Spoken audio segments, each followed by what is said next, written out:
morning, viewers. Today's date is October 5th, 2023. It is 6 o'clock in the morning, and you are joining me for a collection caper of a new car. And it's about time I do so because I take the work van to and from work, which costs me not only 50 bucks a week, but also the ride comfort is about as smooth as an ogre's face during puberty. And you may think, instead of complaining, isn't there a second option to that? And the answer to that is yes. I could take the city bus at a rate of $50 a month. But the problem with that is, I work in Medina and Streetsboro, Ohio, outside of my county of residence. As such, the bus does not go out that far. And if you guys recall very vividly, you'll note that the Ford Taurus I had before this collection caper was absolutely rubbish. It was not that reliable despite the engine being actually really good on it.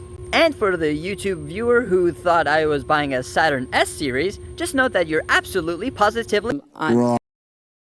Shut the heck up, Donald. Nobody asked your opinion. In fact, the viewer was absolutely positively right. I am buying a SATURN S series, more specifically a 1997 SATURN SL1. And the kicker here is it only has 54,000 miles. So it will be about another hour or two before we head up to Elyria, Ohio to go and get it. The last night in the van. Thank goodness for this.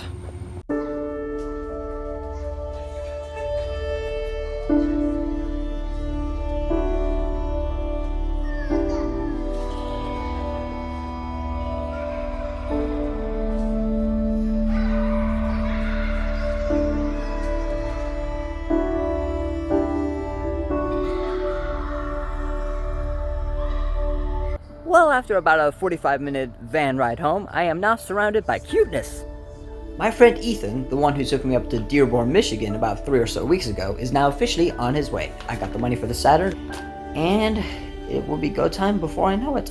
Now, before you do ask in the comment section that I did not test drive the car before actually buying it, rest assured, I did test drive it and I made a deposit on it last week. And if you're wondering how I got the $3,000 all said and done, well, that brings me on to some bad news. You see, after I put the TRABANT in storage back in May, I really haven't had any time to work on it. Mainly because the person who I stored it to basically was very busy, and I'm not faulting him at all for that. But even so, I had no time to work on the car even during my days off of work. So, rather reluctantly, because I need a place of my own by January, I ended up selling it. What?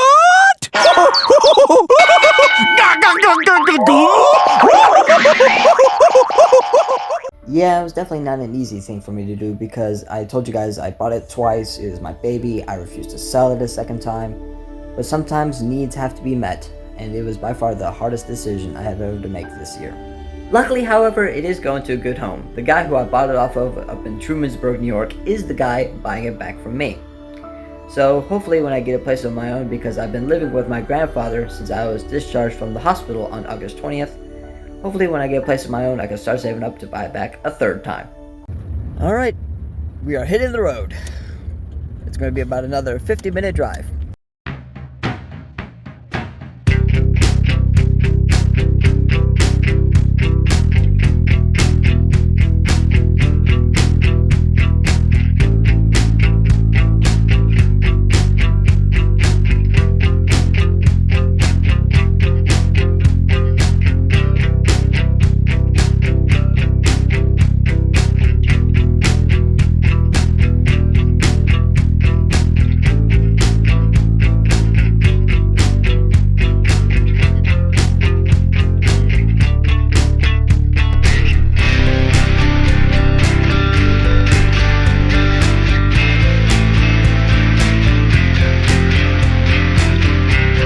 We are just now a few minutes away. You know you're at a good dealership if you have this four-legged friend giving the seal of approval. Well, here's the SATURN in all its glory. It's got its famous patina, which I absolutely adore. Won't be a big problem to fix. But for $3,000, I don't think I could get myself a better car, especially with its low mileage of 54,000 original miles. Let's get this baby home. Yep, 54,000 miles. No cracks at all on the dash. But this thing is a bit oddly optioned, I must be honest, which is okay by me. No CD or cassette, but power windows and locks. Runs like a champ, and can I just say how refreshing it is knowing I don't have any warning lights on the dashboard at all. No check engine light, No ABS light, but then again, I don't think this car has ABS. It is so refreshing. It also has cruise control, which I know for a fact still works. Can I just say how smooth this car is? And I'm willing to bet you something. My grandfather has a 2016 Jeep Compass with the same mileage as this, 54,000 or so miles. But I'm willing to bet you that with his woeful CVT transmission, this car will last a heck of a lot longer than that Jeep ever will. We're gonna pull up and get some gas for the Saturn because it's at a quarter tank of gas right now. But at the same time, not a big deal because the thing will just sip fuel like nobody's business. Just pulled into a fuel station and have a look and listen to this beautiful Camaro.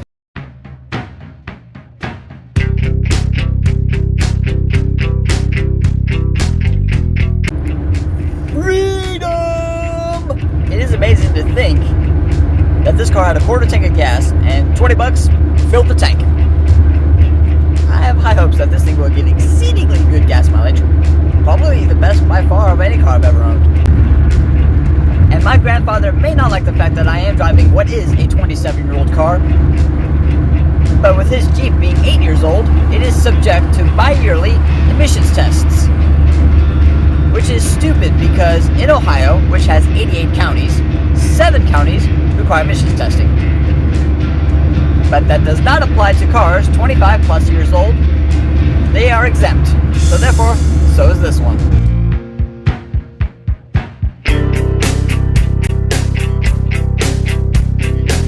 Well, I've driven almost 37 miles now, and everything is pretty much fine and dandy over here, except for one small detail. The sun is shining really brightly, and as such, this is an older car, and as such, it's a big, huge greenhouse. Because of that, my sweatshirt is now officially sticking to my spine due to the sweat that has accumulated. I got the AC going, but whew, it's going to take a minute to cool down, but I'm going to pull into a gas station real quick to take this sweatshirt off.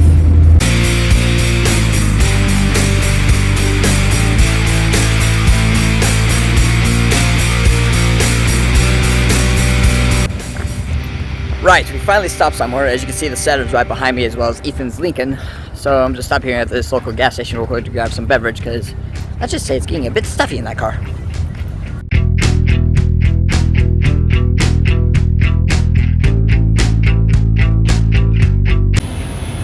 As I've been up for nearly 18 hours, I think it's fair to say that caffeine is a must.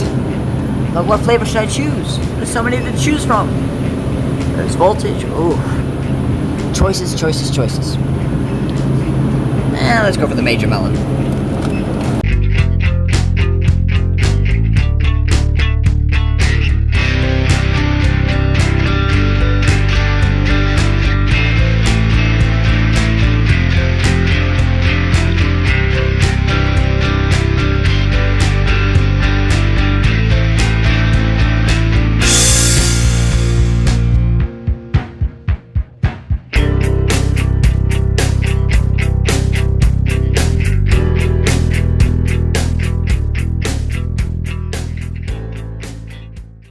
Time for some food.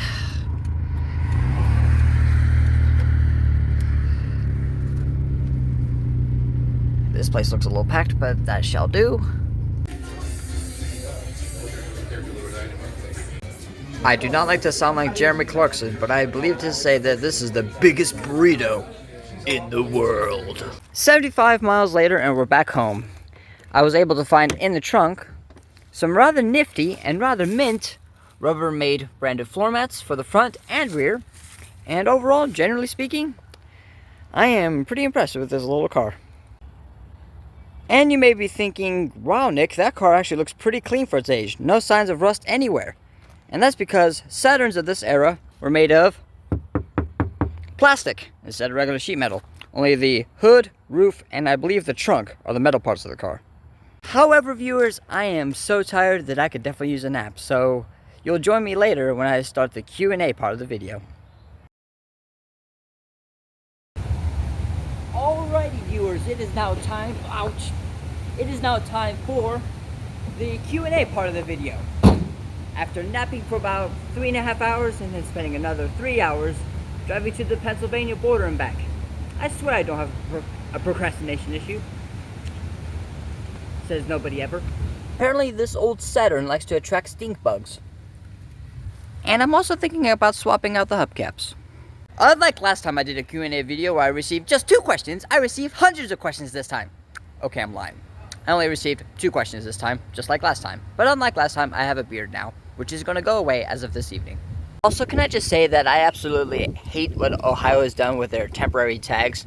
They had literally just thin cardboard beforehand, now it's just a piece of paper. Is really a cardboard license plate that expensive? One of my longtime followers asked me, do I have any plans for future road trips? The answer to that is yes, plenty. I was planning on going down to Washington, D.C. this year for the annual parade of TRABANT, but due to recent events regarding my health and whatnot, I don't think it will be possible this year, but I'm definitely planning on going next year. But also next year is my 10th anniversary since I graduated high school, and as such, my high school classmates and I are getting in touch about possibly planning a road trip out to Virginia Beach. So that should be quite exciting. I also want to venture out west. I do want to visit Manawi, Nebraska, the town with a population of just 1. I've also never been to Las Vegas or San Francisco, but that is something I definitely want to take on someday. And say what you want, but I think taking an older car like the Saturn on a road trip versus taking a newer car like my grandfather's Jeep parked next to me is way more fun. Sure, my grandfather's Jeep has the convenience features like heated seats, a satellite radio, aux, Bluetooth, and can hold up to 2 CDs at one time. But honestly, you can definitely get more memories driving an older car like this. This person asked, do you have any problems regarding metric stuff on the Trabant? I'm from Germany, cannot seem to wrap my head around the imperial system. What would you suggest to people as the archetypical American driving experience? A road trip? A road car combination? To be honest with you, that is actually a very good set of questions because I have had cars from America and foreign countries come with both US and metric bolts and stuff like that. So I really haven't had no issues regarding the metric stuff on the Trabant or any other car I've worked on. As for the ideal road trip combination, it all depends on preference. If you want something roomy and big, we got it here. If you want something small, cheap, and minimal maintenance like the Saturn, we got those too. So America's not always about land yachts like they used to be in the 1950s up until the 1980s.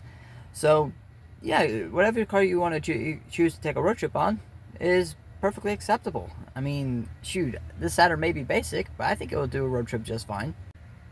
And where you want to go in America is totally up to you because all the states are fully accessible without the need of a visa or passport.